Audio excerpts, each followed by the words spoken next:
Welcome to our new section. Before we move on to the 16th, 17th, and 18th centuries, we first are going to discuss the Byzantine Empire. First, we're going to talk about the transition from the Eastern Roman Empire to that of the Byzantine Empire. And our second part will be on the zenith of Byzantine civilization from 750 to 1025, and then we'll talk about the decline of the Byzantine Empire from 1025 to 1453, before moving on to a video concerning 14th century, the crisis of the 14th century in the Western world. And then we're going to pick up and talk about the Renaissance in a video, the Renaissance of Italia, before we move on to our next section, which will discuss the 16th, 17th, and 18th centuries, respectively, from 1500 to 1800. All right, and that'll be after the discovery of the New World to 1800, before the Civil War and the Americas, and before the abolishment of slavery. So, without further ado, we'll talk about the Eastern Roman to Byzantine Empire. And as noted earlier, the western and eastern parts of the Roman Empire began to drift apart in the 4th century, respectively. And as the Germanic peoples moved into the western part of the empire and established various kingdoms over the course of the 5th century, the late Roman Empire in the east solidified and prospered. Constantinople, the imperial capital, viewed itself not only as the center of a world empire, but also as a special Christian city. The inhabitants believed that the city was under the protection of God and the Virgin Mary. One 13th century Byzantine said, quote, "About our city you shall know, until the end she will fear no nation whatsoever. For no one will entrap or capture her, not by any means, for she has been given to the Mother of God, and no one will snatch her out of her hands. Many nations will break their horns against her walls and withdraw with shame." End quote. The Byzantines saw their state as a Christian empire. In the 6th century, the empire in the east came under the control of one of its most remarkable rulers, the Emperor Justinian. The reign of Justinian was from 527 to 565. As the nephew and heir of the previous emperor, Justinian had been well trained in imperial administration. He was determined to reestablish the Roman Empire in the entire Mediterranean and began his attempt to reconquer the West in the year 533. Justinian's army under Belisarius, probably the best general of the late Roman world, presented a formidable force. Belisarius sailed to North Africa and quickly defeated the Vandals in 2 major battles. From North Africa, he led his forces hence into the Italian peninsula after occupying Sicily in the year 535. But it was not until 552 that the Ostrogoths were finally defeated. And you remember Theodoric of the Ostrogoths.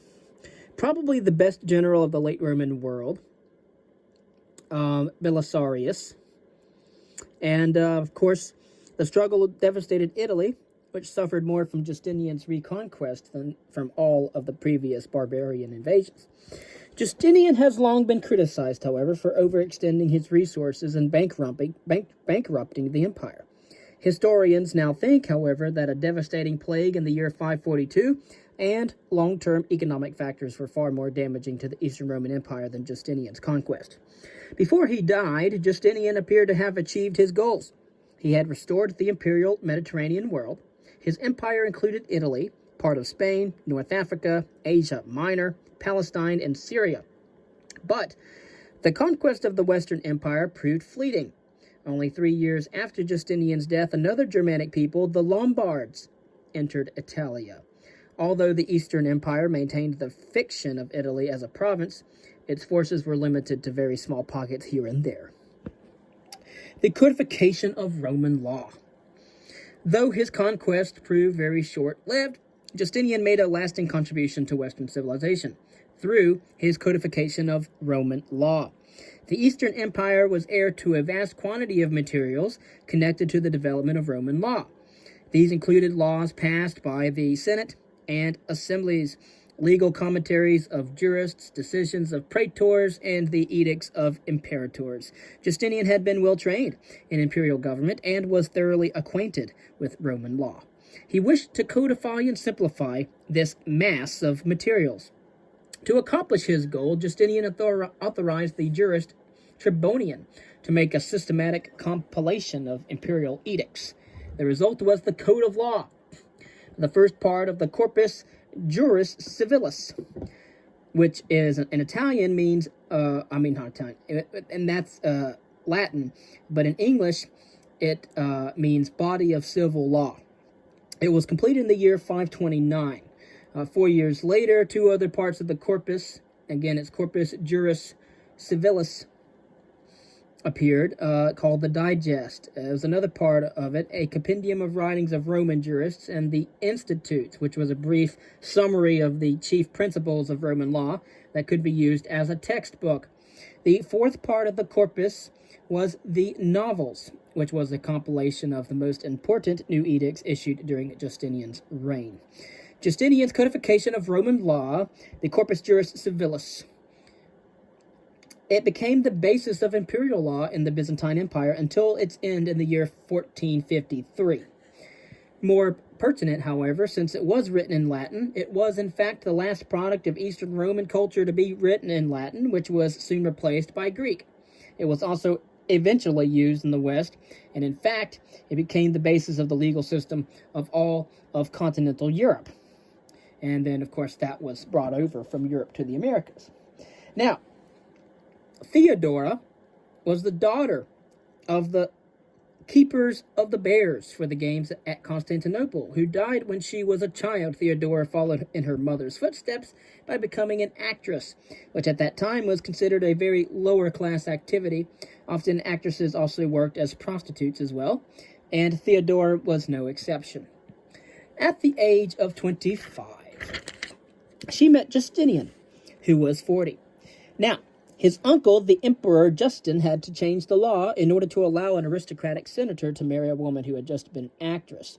Now, after his uncle died in 527, Justinian became emperor and Theodora empress, a remarkable achievement for a woman of the lower classes who was a prostitute at the time. Justinian and Theodora were close and loving companions, and she also influenced her husband in both the church and state affairs.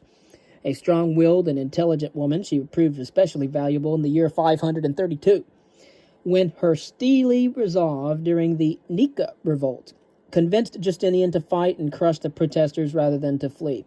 Theodora also helped establish a number of churches and monasteries, including a convent for former prostitutes.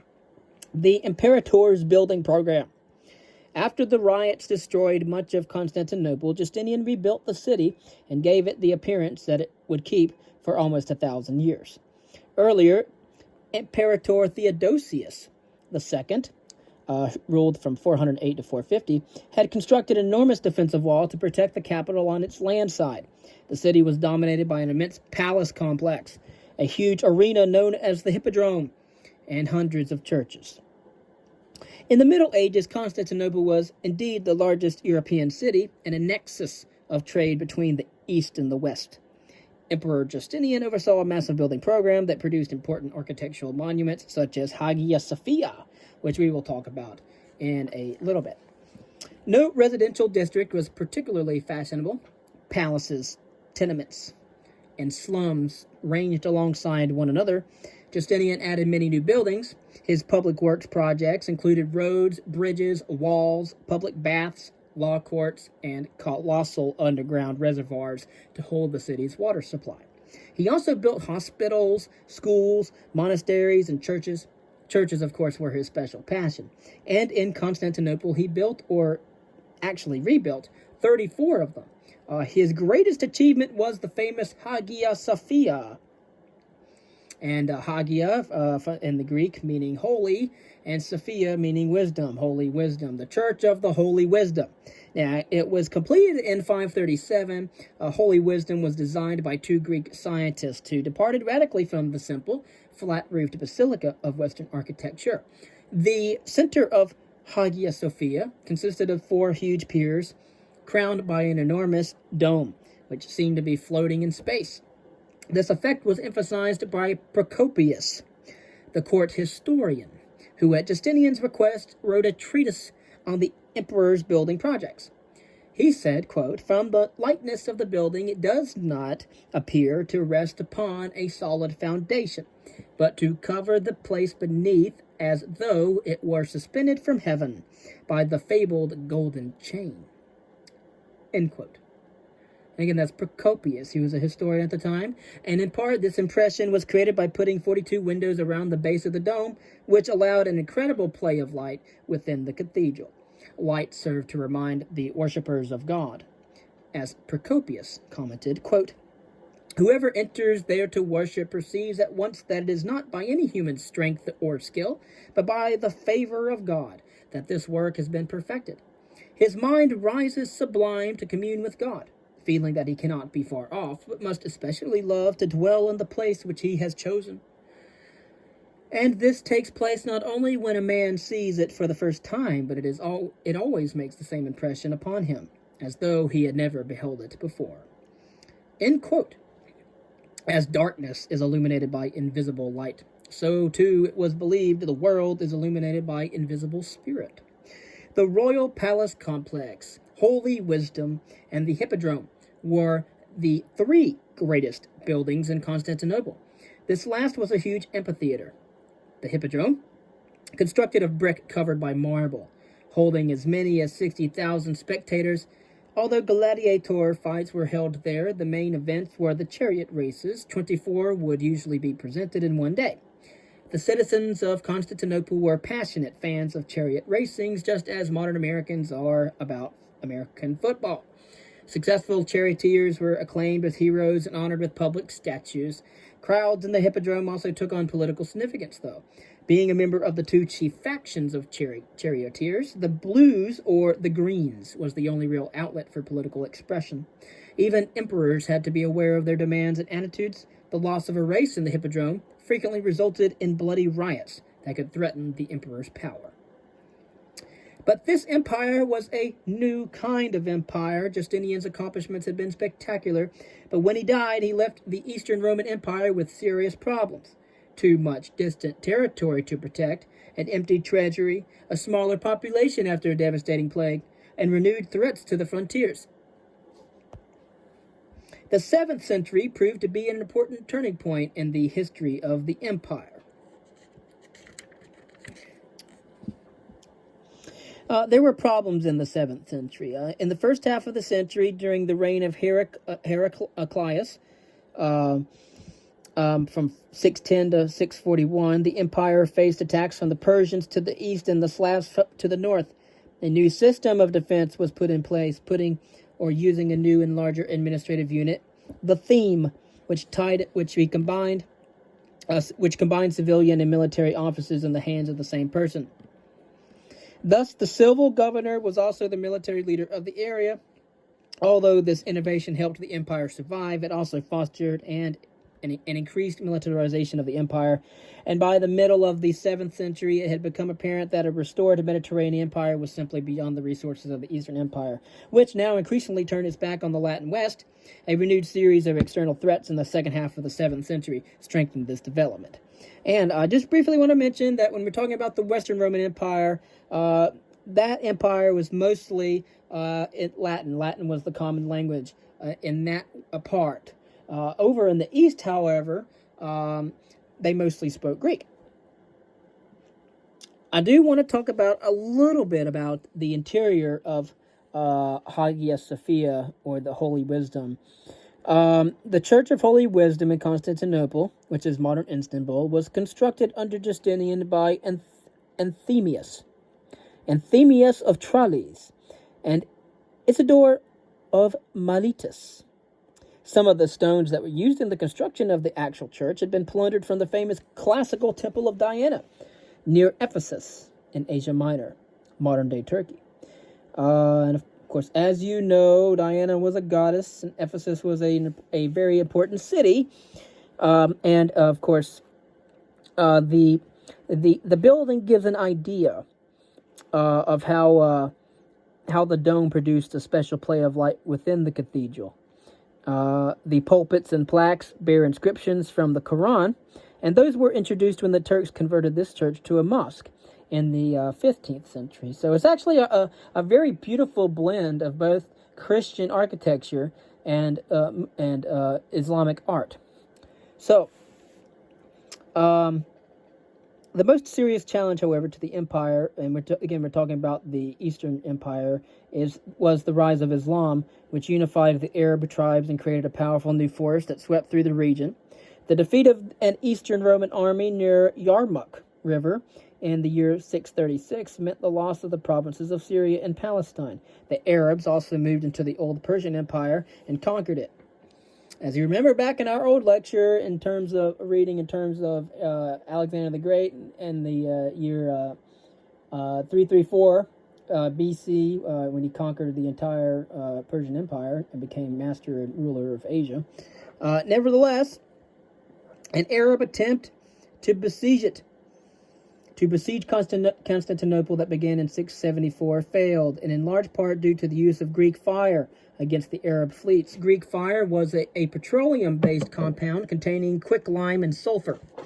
And because it would burn underwater, the Byzantines created the equivalent of a modern-day flamethrower by using tubes in order to blow Greek fire onto wooden ships with frightening effect. Arabs and Eastern Roman forces now faced each other along a frontier in southern Asia Minor.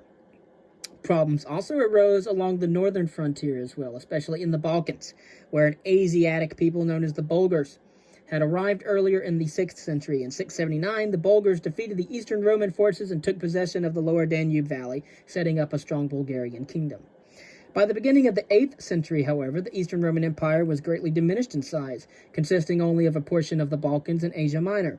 It was now an Eastern Mediterranean state, and these external challenges had very pertinent internal repercussions as well. By the 8th century, the Eastern Roman Empire had been transformed into what historians call the Byzantine Empire, a civilization with its own unique character that would last until the year 1453. And so even though the Western Roman Empire fell, the Byzantine Empire, the Roman Empire in the east, continued on for another 1,000 years. Constantinople was actually built on the site of an older city named Byzantium, hence the name Byzantine. Now, the Byzantine Empire in the 8th century. The Byzantine Empire was a Greek state. Justinian's Corpus Juris Civilis had been the last official work published in Latin. And increasingly, Latin fell into disuse as Greek became not only the common language of the Byzantine Empire, but its official language as well. And remember, the Corpus Juris Civilis was just the body of civil law completed in 529 by Justinian. Now, the Byzantine Empire was also a Christian state. It was built on a faith that Jesus was God, and that was shared in a profound way by almost all of its citizens. An enormous amount of artistic talent was poured into the construction of churches, church ceremonies, and church decoration. Spiritual principles deeply permeated Byzantine art. The importance of religion to the Byzantines explains why theological disputes took on an exaggerated form.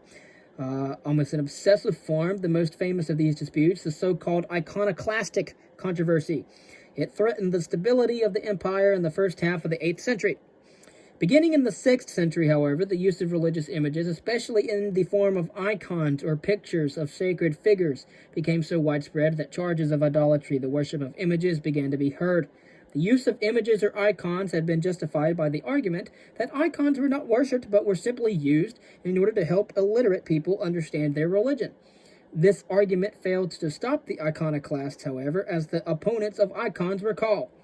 Iconoclasm was not unique to the Byzantine Empire. In fact, in the neighboring Islamic Empire, religious art did not include any physical representations of Muhammad at all. And again, Muhammad was the mouthpiece of God, the prophet of Allah. Iconoclasm would also play a role among some of the new religious groups that emerged in the Protestant Reformation in the 6th century Europe. which we will cover as well. Beginning in 730, the Byzantine Emperor Leo III, who ruled from 717 to 741, outlawed the use of icons. Strong resistance ensued, especially from monks.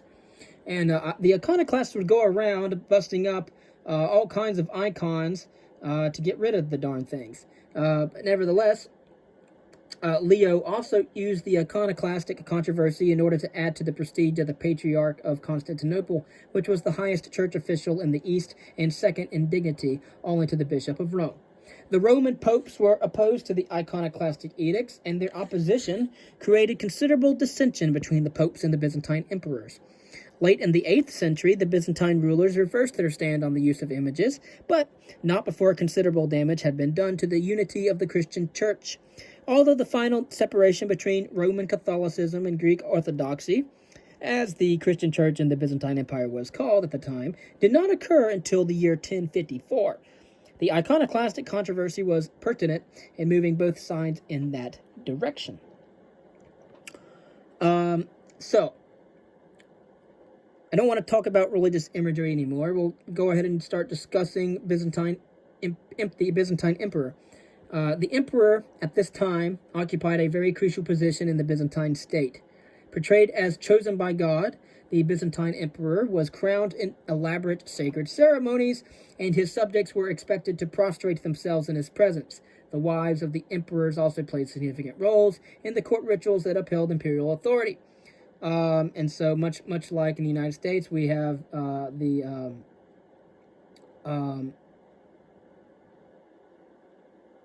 President of the United States, his wife, which handles certain affairs and things of that nature. But also, we see over in England the king or the queen's husband or wife also playing a similar role. And all of these rulers are modern symbols of power. But anyway, the importance of court ritual is apparent in the Book of Ceremonies, which is a 10th century compendium of imperial ceremonies and court rituals. Court ritual could be very complicated, and it included a variety of activities. Everyday rituals included daily opening of the imperial palace. Imperial officials, all arranged in order of rank, waited until the palace doors were officially opened, and then they marched into the palace in a procession. A similar ceremony was held for the opening of the palace in the afternoon. In addition to these regular daily ceremonies, special ceremonies involving specific rituals were held on many occasions, including the emperor's birthday, the promotion of officials, imperial marriages, and commemorations of important military battles. The emperor was also required to participate in the ceremonies held regularly in the churches on important saints' days and during church festivals. And so we're starting to see here we see echoes in today's society of this in the power of the Pope in the Vatican, for example. The power of the Byzantine emperor was considered absolute and was limited in practice only by assassination. Emperors were assisted by a rather unusual ruling class. Civil servants and high churchmen essentially stemmed from the same ranks of the urban society of Constantinople. They received the same education and often followed the same careers in civil service until they went separate ways into church and government offices. A strong bureaucracy was one of the most basic features of the Byzantine Empire. The Byzantine Empire was indeed characterized by what might be called a permanent war economy. Byzantine emperors maintained the late Roman policy of state regulation of economic affairs, and of course this practice was easy to justify. Excuse me. The survival of the empire depended on careful shepherding of economic resources and the maintenance of the army. Thus, the state encouraged architectural production, regulated the guilds or corporations that were responsible for industrial production and the various stages of manufacturing. They also controlled commerce by making trade in grain and silk, which were the two most valuable products, and they were government monopolies. And so the Byzantine emperor had a monopoly on grain and silk. In addition, because of their many foreign enemies, Byzantine emperors spent considerable energy on war and preparation for war. Manuals on war providing instruction in the ways of fighting were a common type of Byzantine literature. Byzantine armies, often led by the emperors themselves, were well trained and equipped with the latest weapons. The Byzantines, however, often preferred to secure their goals through diplomacy rather than fighting. Our word Byzantine, often defined as extremely complicated or carried on by underhanded methods, stems from the complex and crafty instructions that Byzantine rulers sent to their envoys. Because the emperor appointed the patriarch, he also exercised control over both church and state. The Byzantines believed that God had commanded their state to preserve the true faith, Orthodox Christianity. Emperor, clergy, and civil officials were all bound together in service to this ideal. It can be said that spiritual values truly held the Byzantine state together. By 750, it was apparent that two of Rome's heirs, the Germanic kingdoms and the Byzantine Empire, were moving in different directions. Nevertheless, Byzantine influence on the Western world was extremely significant. The images of a Roman imperial state that continued to haunt the West lived on in Byzantium. As noted, the legal system of the West came to owe much to Justinian's codification of Roman law, and in addition, the Byzantine Empire served in part as a buffer state. It protected the West for a long time from incursions from the East. And so, there we go. The Byzantine Empire acting as a buffer state to protect the western part of Europe from Eastern invasion. Then we have certain intellectual life of the Byzantine Empire.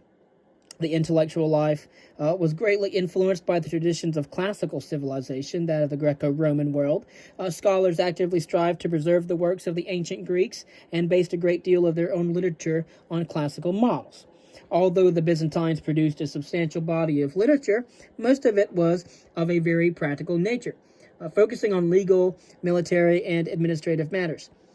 The most outstanding literary achievements of the empire's early centuries, before the zenith of Byzantine civilization, which we're going to get to in the next video, were historical and religious works. Many of the latter were that of the religious works were theological controversies. More popular were biographies of saints, called hagiography, which traced the adventures of religious figures who, after many struggles, achieved a life of virtue. The empire's best-known historian was Procopius, from 500 to 562. He was a court historian during the reign of Justinian. Procopius served as secretary to the great general Belisarius and accompanied him on his wars on behalf of Justinian. Procopius's best historical work, called The Wars, very short title, it's just called Wars. It is a first-hand account of Justinian's wars of reconquest in the Western Mediterranean and his wars against the Persians in the East. Deliberately modeled after the work of his hero, the Greek historian Thucydides. And remember, we've talked about Thucydides, one of the first historians, true historians, after the in the line of Herodotus, writing on the Peloponnesian War, which was extremely important at the time, and something that eventually led to the fall of the Greek states. Nevertheless, Procopius modeled his work, Wars, after the work of Thucydides. Procopius's narrative features very vivid descriptions of the battle scenes, very clear judgment, and noteworthy objectivity. So he's not putting any kind of like supernatural or outrageous exaggerations in there like Herodotus and Hesiod did, or even that of Homer. Concerning life in Constantinople, trade was very important. With a population in the hundreds of thousands, Constantinople was the largest city in Europe during the Middle Ages. And until the 12th century, Constantinople was also Europe's greatest commercial center. The city was the chief entry point for exchange of products between the West and the East, and trade formed the basis for its fabulous prosperity. This trade, however, was largely carried on by foreign merchants. As one contemporary of the time said, quote, "All sorts of merchants come here from the land of Babylon, from Persia, Media, all the sovereignty of the land of Egypt, from the lands of Canaan, from the empire of Russia, from Hungary, Khazaria, which is the Caspian region, the land of Lombardy and Spain. It is a busy city, and merchants come to it from every country by sea or land, and there is none like it in the world except Baghdad, the great city of Islam. And we're going to talk about Baghdad as well. End quote. Highly desired in Europe were the products of the East, silk from China, and remember they had a monopoly on silk, and also spices from Southeast Asia and India.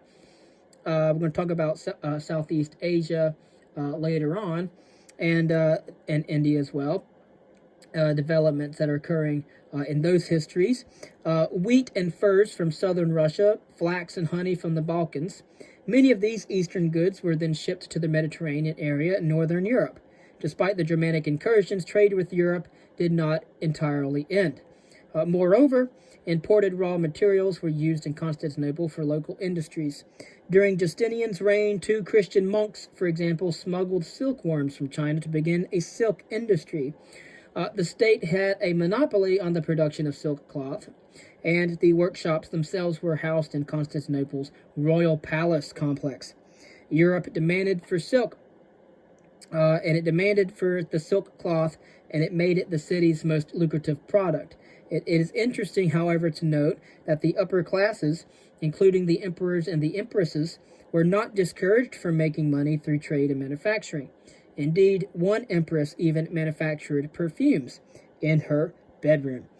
So that's very interesting. Of course, that ends this video. Next, we're going to talk about the zenith of Byzantine civilization. Zenith basically means when the sun is at its apex. Apex meaning it's at the very top point. It's at the pinnacle. What we're saying here is from about 750 to 1025, the Byzantine civilization is at the top. It's at the time of its best economic, political prosperity. Usually at a time when the economy is at its best, the people are in a better state. But anyway, we have to keep in mind here that even though there are things that were going on in other parts of the world, such as like India, places like Africa, places like Southeast Asia, places like over in the Mesoamerica, in the entire Western world didn't know about that. To the common folk, to even the people who were in power, and the people who were literate and writing, like Procopius, these people didn't know anything about those certain civilizations. And so I hope that what we can see is that the views that these people held so strongly to, and the beliefs and the ideas and the religion and the political ideas and philosophies, everything that these people held dear to was completely unknown by the other people across the side of the world. And the people on the other side of the world had no idea what was occurring in what we're speaking of now. So there's a lot of cultural differences here. And what we're trying to do through this world history reading is we're trying to understand, verstand in the German, the Sitzenleben, or the situation in life of these people. And we're trying to understand and appreciate the fact that that at one point in time in history before the globalization, right? All right. Of course, after the Renaissance, which we're going to touch in a couple more videos from now, we get to the modern era, the early modern era, which is colonization of the world, right? And then, of course, after the Enlightenment, and then things become more industrial, right? In the long 19th century, and global internationalism and things like that in the 20th and 21st centuries. Before the world becomes more interconnected through its interactions between different continents. For example, I was telling you earlier about Africa, Europe, and the Americas. Before things become more interconnected because of the discovery of different continents, before things become more interconnected, these civilizations kind of exist in their own little world. All right, they're like little puzzle pieces on a table that are just lying over about the place. They're islands to themselves. They're planets far from one another, they're like little islands in a stream. They're like little rocks thrown about everywhere. They don't have any contact with one another, but yet they're developing, and they're each having their own. There are physical things happening to them, but yet without the other objects knowing what's going on. I just hope you can kind of picture this, kind of see the importance of understanding that other civilizations, although they didn't know about other civilizations, didn't mean they weren't as important, but nevertheless, it gives us more of an appreciation for the knowledge we have now, and perhaps civilizations in the future will look back on us and see how ignorant we are of things going on in our present time. So, thanks.